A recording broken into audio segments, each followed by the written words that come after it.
Today's guest is Emmitt H. award-winning disabled filmmaker, a Delco Award-nominated actor, and founder of Wabi Sabi Productions, Inc., a Bronx-based nonprofit creating films and performance projects that turn real-world issues into tools for community change. A stroke survivor and former New York City police officer, Emmitt has built a powerful second act in storytelling, blending activism, artistry, and resilience through documentaries, theater, and media work. Welcome, Emmitt. That's quite a set of accomplishments. I'm very impressed. Thank you. Thank you. Glad to be here. Well, I got to tell you, it's very coincidental because we had another retired, one of New York's finest detectives Wow. from the Bronx who became an actor as well. So maybe there's something in the water in the Bronx that's turning you cops into movie stars. I'm very impressed. Now, your transition started with an injury that prompted you to leave public service and go into the arts. Is that right? Yes. Had you been active in theater as a younger person or throughout the course of your life? No, not really. The switch was part of a succession of transformations that I had gone through. Hmm. Like there was 10 years of being the actual stage actor, and then I had a stroke, and uh, and that kind of interrupted things, and that made theater acting no longer really an option. So I was forced to reinvent myself after a lengthy recovery. Hmm. And 4.5 years later, I transformed back into producing theater through a not-for-profit I founded, Wabi Sabi Productions Incorporated. I continued as a theatrical storyteller, but eventually I totally transformed into strictly a filmmaker. Those experiences taught me that life is about change, and I had the ability to adapt to those changes and grow. That's excellent. And that's exactly what this site's all about. Letting people understand that there's nothing holding you back than making changes and becoming someone who you didn't know you could be. So there is a common theme in your work about social awareness and activism and holding people to the higher standards of moral codes. Does that come from your time as a one of New York's finest? I think that came from my upbringing, Uh-huh. kind of set the foundation for who I was and what was important in life. So I took that to the police department and the way I interacted with the community. And so I allowed them to be themselves. And as long as they were law abiding, then I was not to interfere with them being able to live their life in a way that made them happy. So that transformed me into everything I did in theater and film. That is the basis of how I operate. I see. And so Wabi Sabi is your baby then. You founded it, huh? Yes, in the 2005, after I recovered from my stroke to enough, it was time for me to get back out there after 4.5 years. And I had always wanted to start a production company and do theater. And that's how Wabi Sabi Production was created, Mhm, to satisfy my creativity and mhm, my activism. mhm. So you need a lot of tentacles to start a company because you need all the production crew and the talent and the people who help with sets. I mean, were you able to reach out and cross many different fields and draw from those pools and help you put Wabi Sabi together? No small feat. Well, the thing was, in my many years in theater, in the theater community, I made a lot of connections. So I knew a lot of people, I knew a lot of producers, uh, and so I was well engrossed into, networking with actors and directors and technical people. Mhm. So that's where I drew from. Plus, I knew I want to deal with people who also acted but had no experience. So I enjoyed that aspect of it. So I brought in a lot of new artists Right. and technical people to get some experience, and that filled the void for me to do Wabi Sabi. Yeah, so you're stepping into a mentoring role, bringing people who hadn't done it before, and that goes to your social activism as well. I could just totally see that. So that was based in the Bronx? Yes, I was living in Brooklyn. When I had this stroke, I wound up moving to the Bronx because at that time my wife, who was my fiance at that time, was living in the Bronx. Mhm. So I sold my house, and when I had the stroke, I sold my house in Brooklyn and moved to the Bronx, and so I centered everything around the Bronx when I came back 4.5 years later because that was my new community. Right. Now, getting something like that off the ground also takes money.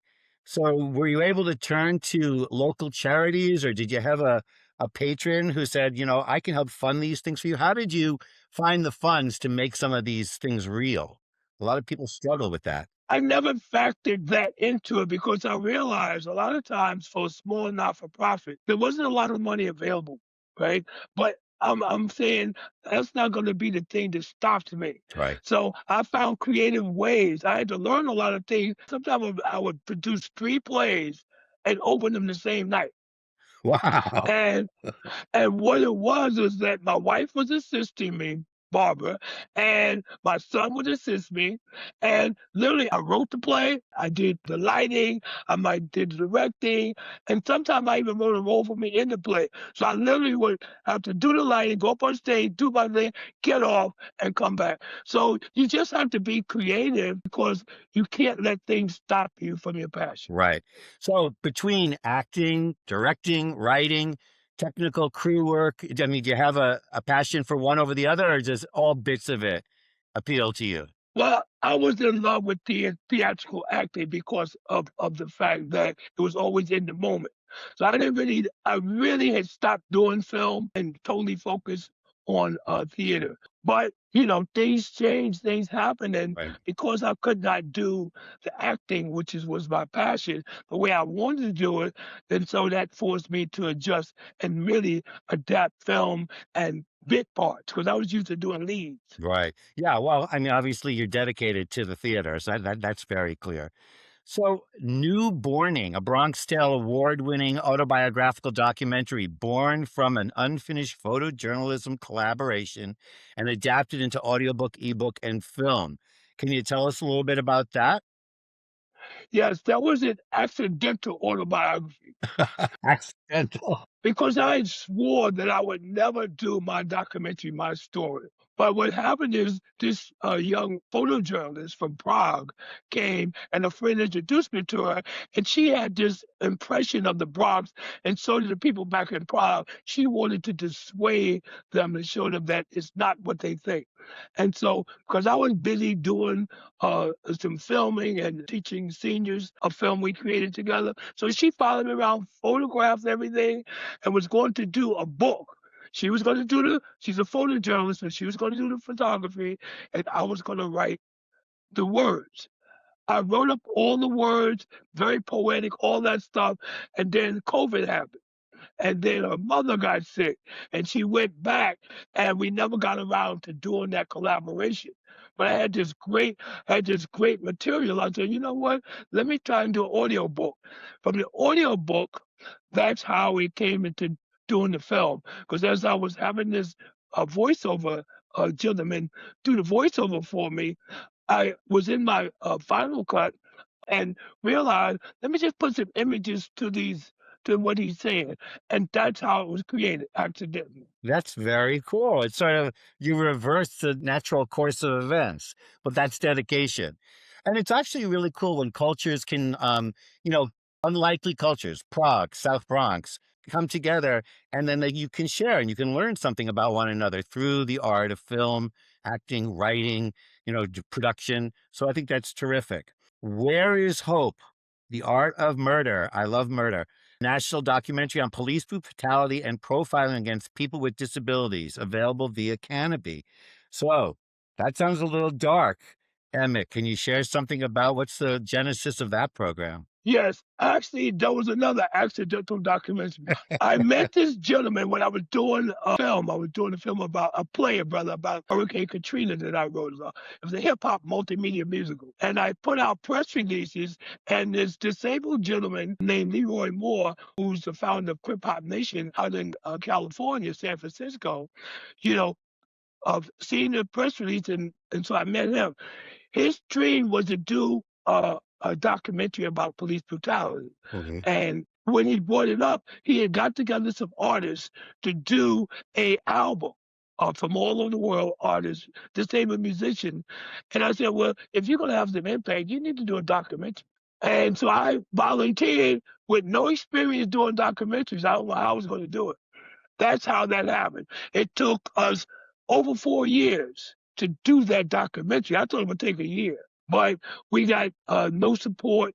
Organizations that were organized to fight police brutality, they didn't want us to participate with them.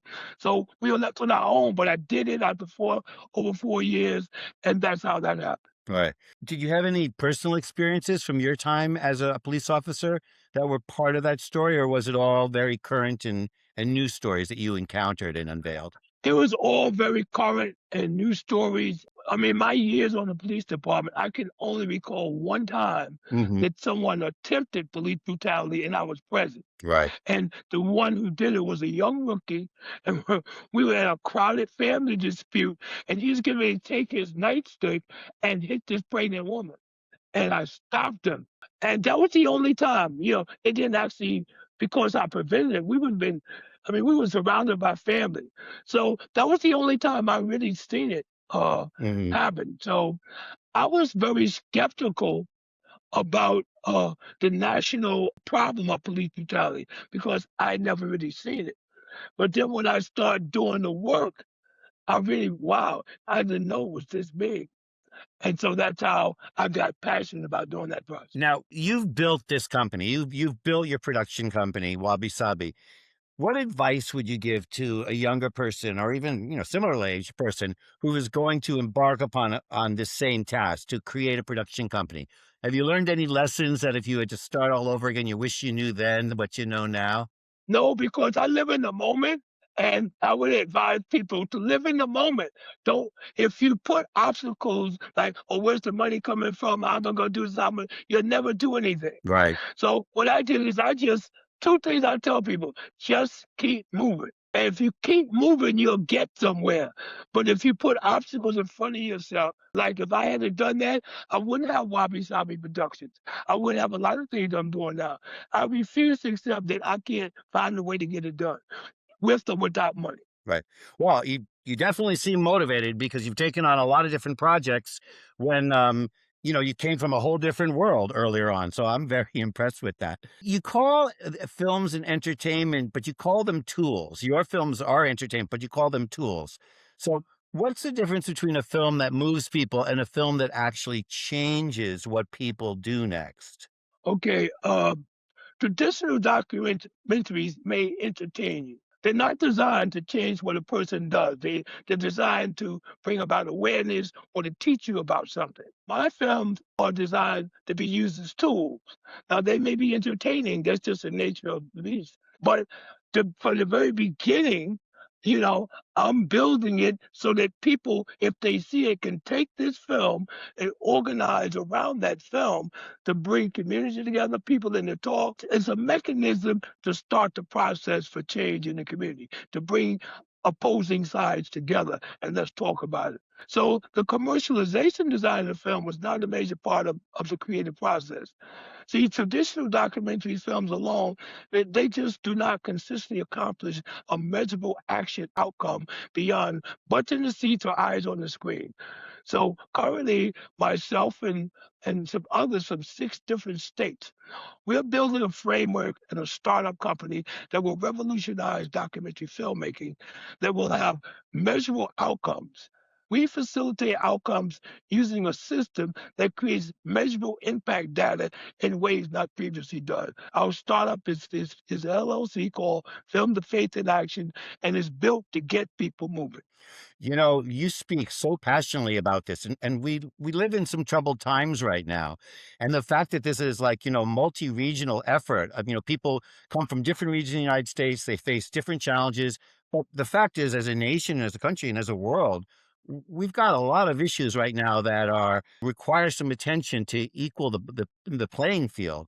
So is there one particular issue that you're hoping you can get your message out and maybe will affect some minds to think of things differently? Well, one issue that from my younger days has always been a focus of me, and that's homelessness. So I found out I started out as a poet when I was younger.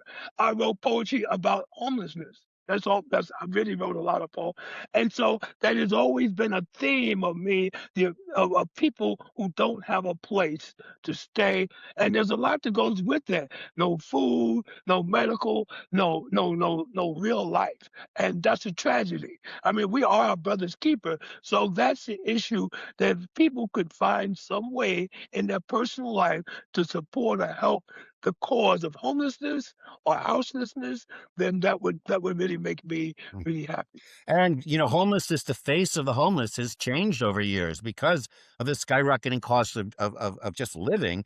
Homeless 30 years ago was an individual, and now it can be families. And like you say, it affects their health, it affects their education, it affects their ability to get a job or to keep a job. And, with the cost of living being what it is, homelessness or houselessness is a growing threat to just the fabric of society. That's a very powerful statement because it's sort of, if we can kind of like get a grip on that, kind of take care of our neighbors, which is sort of, a common theme that runs through what's important to you, that could make a big difference. I also see this very interesting Beyond the Limits explores disability through a Twilight Zone lens. If the entertainment industry truly embraced disabled creators, what kind of stories would suddenly become possible that audiences have never seen? That sounds fascinating. Can you share something about that? Right. Well, Beyond the Limits, I was always a big Twilight Zone fan for the original TV series. Loved it.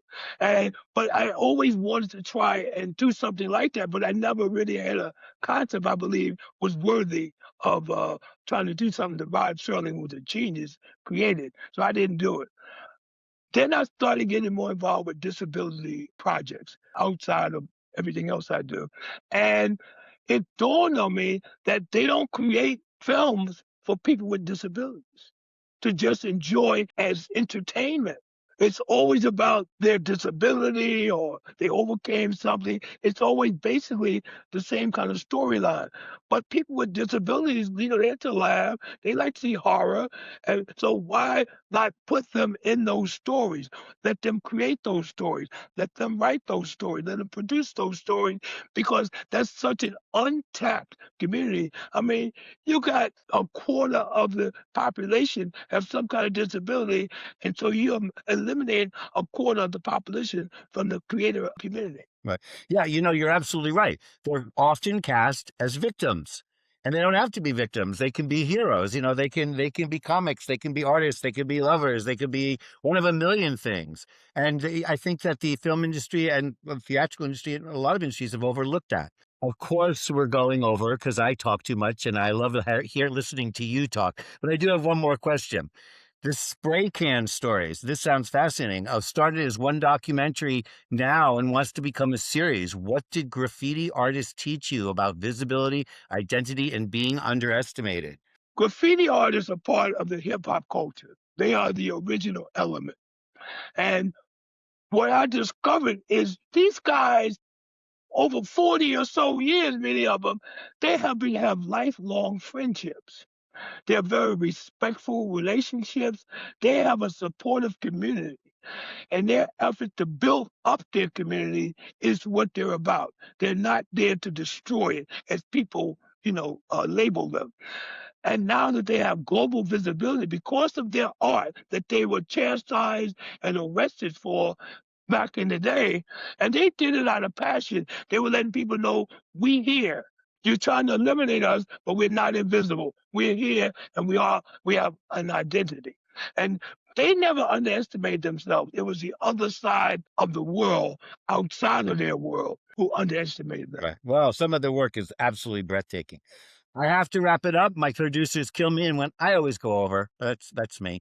Emmitt, you are a joy to meet. I'm going to keep my eyes open and set my computer to ding me when anything that pops up about Wabi Sabi or all your other endeavors. I'm so impressed. You've got so much energy going in so many different directions. I wish you all the best of luck. And I don't even think you need luck. That's all the great opportunities land in your lap. You deserve it.